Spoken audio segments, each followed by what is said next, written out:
to my head. But this one looks amazing on me, and I'm keeping it. Viv opened her mouth to argue, but the front door opened, and in swaggered our neighbors, Nick Carroll and Andre Eisel. They were a couple who owned a photography gallery/studio a few shops down Portobello Road from us. Although Nick was a dentist by day, and his partner Andre was the photographer of their twosome, they ran the gallery together. They lived above their shop, just like we lived above ours, and the five of us had become fast friends after Andre and I had stumbled across a dead body together. What can I say? That sort of thing bonds people. "Good evening, ladies," Nick said. He was using a walking stick with a silver knob at the top. By the way he was twirling it and admiring his reflection in the window glass, I got the feeling it was a new toy for him. Andre was dressed all in black, as always, and looked at his partner with amusement. As we exchanged greetings, Andre hugged me close and said, "I just don't have the heart to tell him it looks pretentious." "Let's not," I agreed. He looks so happy. The doors opened again, and this time it was Harrison, arriving to escort us all to the party. Per usual, my treacherous insides clutched at the sight of him, a fact that was not missed by Andre. "Why don't you just date the poor man already?" he asked. "You know very well why," I said. "Scarlett, you can't punish yourself just because your last boyfriend was a heartless git," Andre said. "Quite right," Nick agreed as he joined us. "Did you ever get the tally of women the blighter cheated on his wife with?"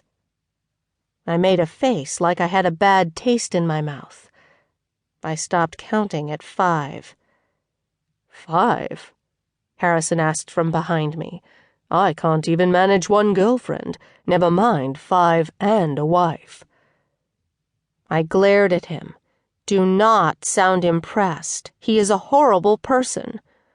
"Agreed," Nick said, "but still, juggling 6 women is morally reprehensible, socially repugnant, blatantly misogynistic, and utterly unforgivable," Viv snapped.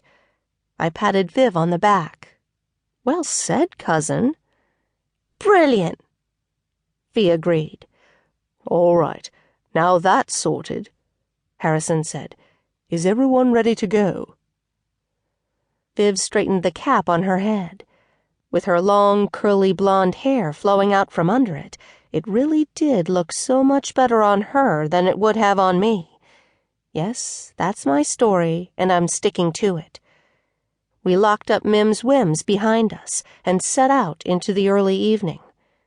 I love Portobello Road, not just because I spent all of my school holidays here with Mim and Viv, although that is a lot of it, but I love that it has its own village sort of charm, where everyone knows everyone else, and we all keep an eye out for each other.